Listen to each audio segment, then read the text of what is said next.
Today we're going to learn how to make a paper mache plant pot.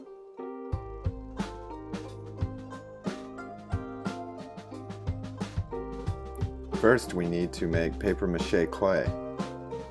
I found a recipe at ultimatepapermache.com. It requires 1.5 cups of damp toilet paper, 1 cup joint compound, and 3/4 cup of glue all. First, I got pieces of toilet paper wet in some hot water and let them soak. Then I dried out the paper as much as I could and measured it. It should end up looking like this. Then I mixed in the joint compound and glue, and I mixed it up until it looks like this, kind of like icing.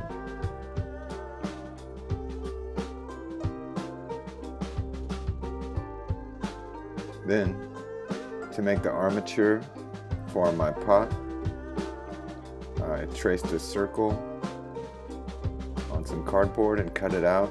Then I cut out a cylinder that fits the circle, taped it together, and then taped the circle to the bottom of the cylinder.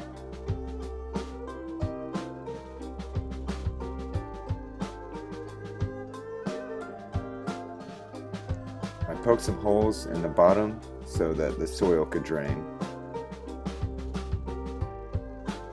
Then I get out the paper mache clay that we made, and it really does go on just like icing.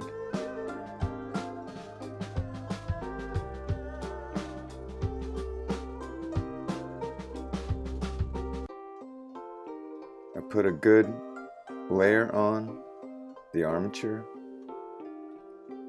and let it dry overnight. Then I got some acrylic paint and painted a design.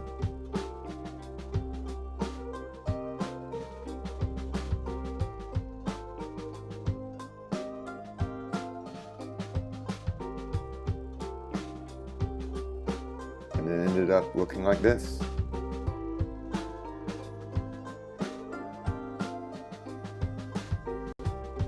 That's how you make a paper mache plant pot.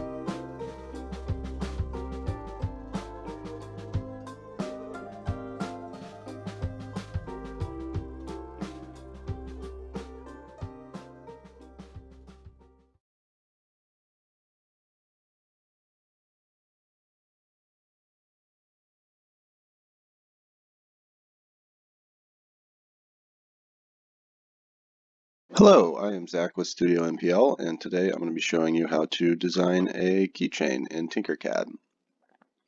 So TinkerCAD's super easy to use. There are basically 5 or 6 different steps, and the combination of those steps is how you go from designing something really simple to something really advanced. But today we're going to be doing something really simple. So the first thing we're going to do is create a new design.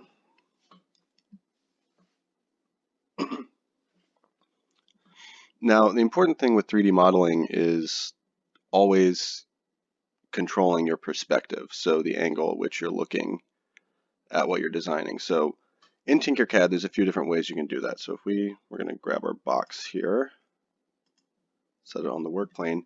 Now, if you have a mouse, you can use the right click and hold it down to just rotate or orbit around the object. I find that's really useful and easy to look at something from multiple perspectives.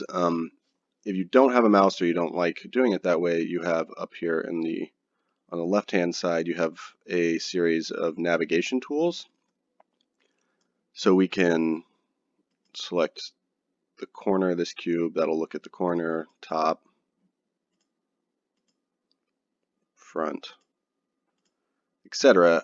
Also, if we get sort of super zoomed in, or for some reason kind of lose our perspective, we can always select this house symbol here, and that's home view, and that'll bring us right back to a sort of 3/4 view. This one down at the bottom will give us an isometric view, which is useful when you're looking at dimensions of objects. This one here will show us what we have selected. So if we have, say, 2 boxes and we have them selected, the selection view will zoom in on those, and then the plus and minus are just zoom in, zoom out. You can also control that with your scrolling wheel on the mouse. So the reason why perspective is so important is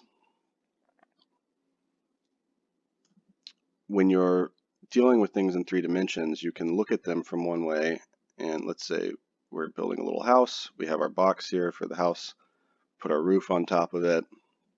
It can kind of look like it's on top of it, you know, from one angle, and then when you rotate, you see that they're nowhere near each other, especially if they are kind of skewed in size. You can change the perspective. So you want to always be orbiting your object. So today, we're just going to make a really simple keychain using a base and the text tool. So the first tool we're going to learn is scale.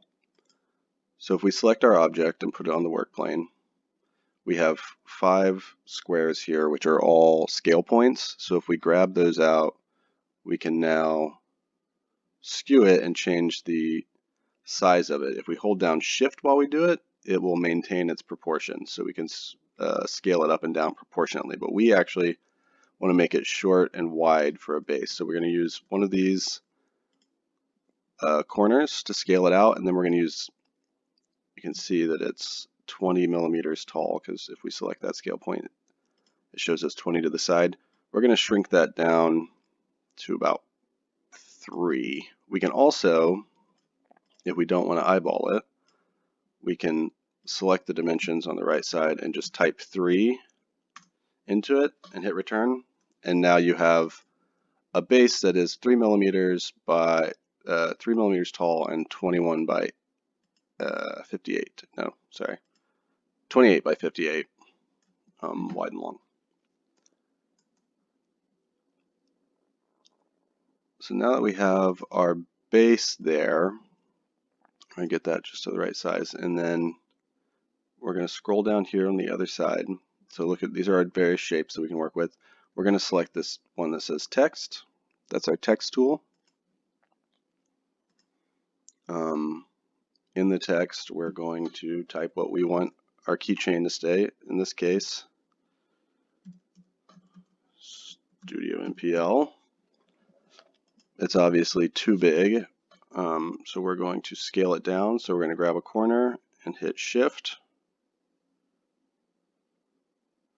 Scale that down. So I'm going to go a little bit smaller with it. And then one thing we can do is sort of move it over the base plate, but we want it perfectly lined up. So what the next tool I'm going to show you is the alignment tool. So the alignment tool is up here. You can't do anything with it because we don't have anything selected, so it's not highlighted.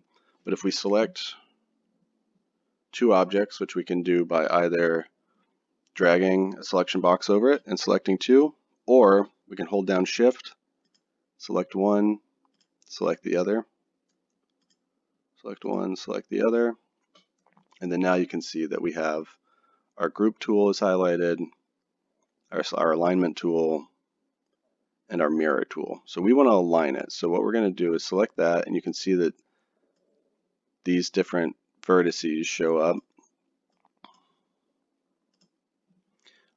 And if we hover over those, it'll show us different lines that it will align to. So we could align them from the top, we could align them from the bottom. We could, if we look at it this way, we could align them along the z-axis. But we want to align them, center them on x and y. So we're going to select this one, which centers it that way, and this one, which centers it that way. So first on x and then on y. Now that we have those together, we can see that were we to send this to the 3D printer, it's all going to come out as a solid color, a solid whichever filament we're printing with, so whichever plastic we're printing with.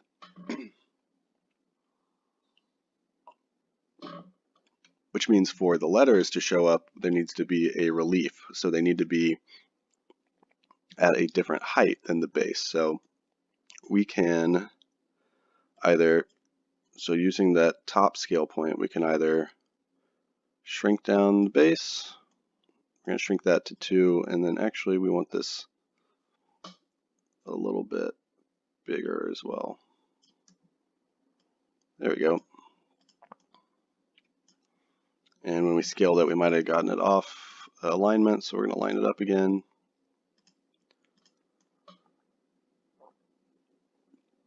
Now the next thing that we're going to do is group them together. So I'm going to select both of them, use the group tool up here. So what that does is now we have a single object created from the grouped from the 2 objects. So now I can scale it, change the size, manipulate it all as a single object without having to worry about them coming separated.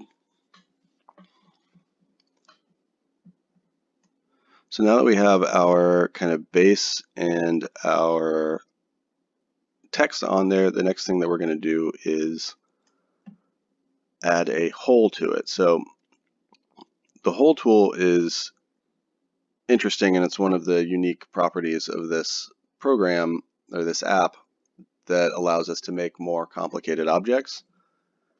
So we can select any object over here, and I'll select 2 just to kind of show you. So over here we have an option to change the color, which, like I said, doesn't matter when it comes time to print, but it matters, it shows up in the app. We can even make that those transparent if we want by selecting this here. That way, if we're trying to sort of line things up or overlap them, we could sort of see what the overlap is if we needed to in the design. But what the other option we have is we're going to make these both solid again, except with the cylinder here, instead of having a solid color right there, we're going to select hole, which is just next to it. And what that does is it turns the cylinder from positive to negative space. So when we group it together, instead of adding it, it will be subtracting it. So when I select both of these,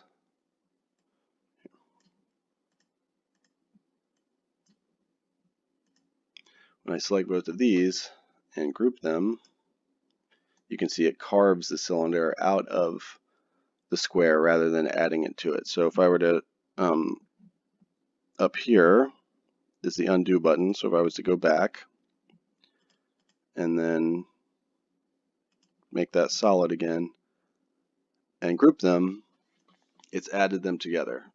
That has made a new object out of both of them. But now if I were to undo it again, do hole and group them, it carves it away. So that's how we make more complicated shapes, is by adding stuff together and then subtracting it. But for these purposes, we're going to get rid of that. And just for today's design, we're going to use the cylinder tool. I'm going to make it tall so that when I shrink it down, we still have enough to go all the way through the base. So I always make sure, so this big black arrow is at the top or bottom is how you raise or lower it. So I always make sure that it's long enough to go all the way through. I'm going to use the arrow keys on my keyboard to move it around, to nudge it over. That's another instance where perspective is really important, is when you're looking at something, depending on what angle you're looking at it, is the angle that you can use the arrows to nudge it in. So now I'm going to select whole, group them together, and it cut a little circle in our keychain. And now we're ready to print.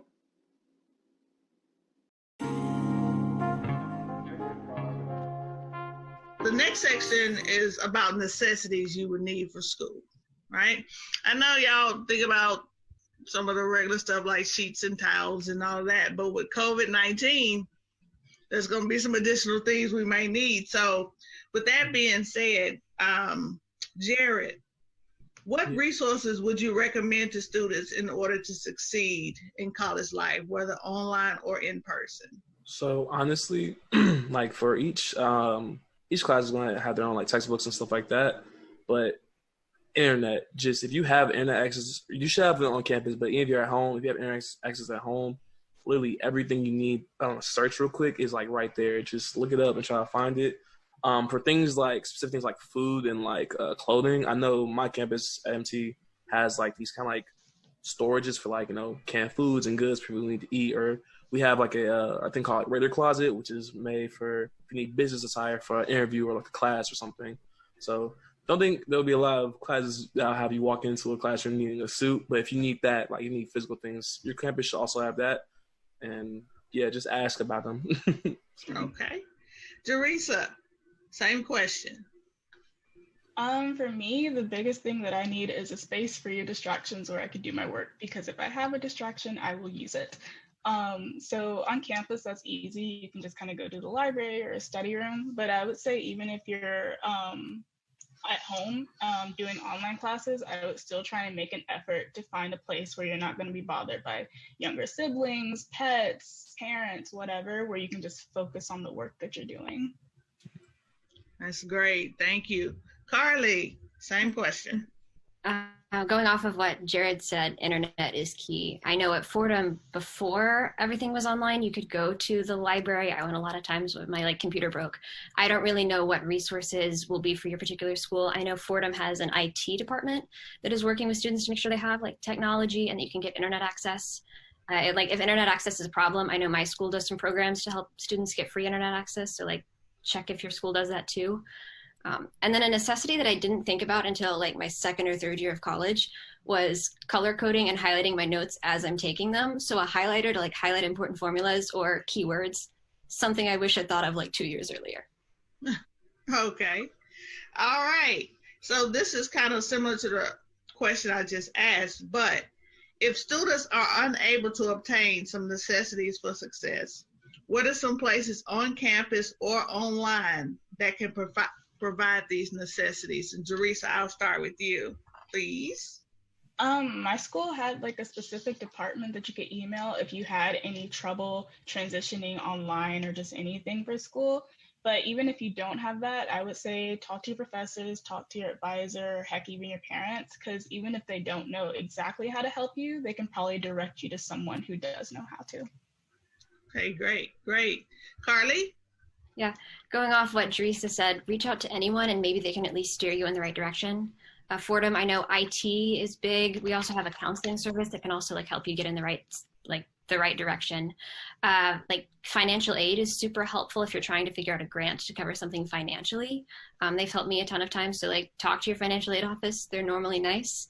And ask professors or ask anyone, and maybe they'll be able to help guide you to the right resource. Great, thank you. Jared?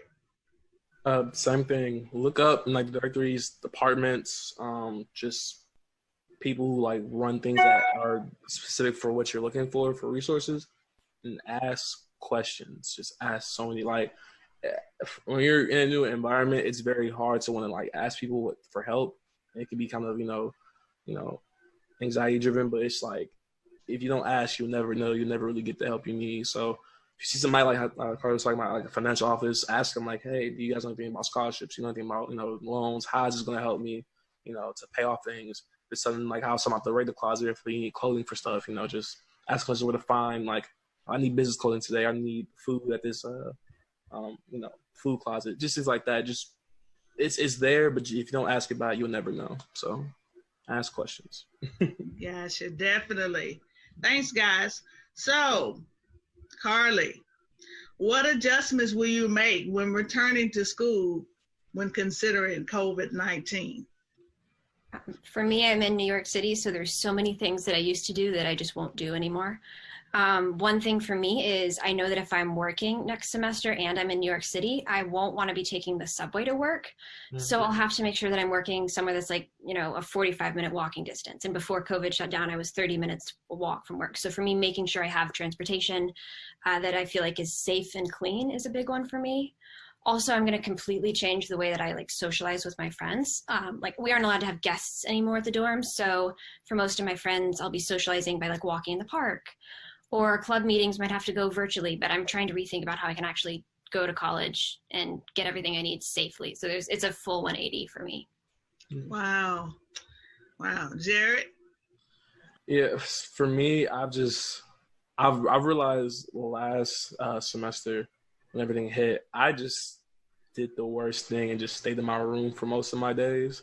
I think my biggest adjustment, other than just keeping my schedule like I talked about earlier, just like the planning and stuff to keep focused, is getting fresh air when I can. Like, even if it's just right outside my door, like just standing there and just breathing in some fresh air. Because you'll sit in your room all day and you'll just down yourself after a while. So that's my main adjustment, just doing that more often and getting myself out the house or the dorm. All right, guys, this is like great. This is great information. But before we leave this section, anything else you want to add? Like, are you going to take any special cleaning supplies, or, you know, what kind of, are you going to do any of that? Anybody want to add that before we leave this? Great question about cleaning supplies. Disinfectant spray for like the air and Lysol wipes. If you can find them, cheat code. Go to like Dollar General or like stores you don't usually go to a lot. They usually have them. Just have a nice amount of that and just be ready to just wipe my door down and like my desk and stuff. But yes, that's about it. Okay. Stock up on your mask, definitely. Mask, yes, that's Yeah. And like I'll need to have a discussion with like all my roommates about who's cleaning what where, because we're like on an on-campus apartment with a kitchen. So I feel like that's a discussion that if we get to go back, we'll all have to have immediately.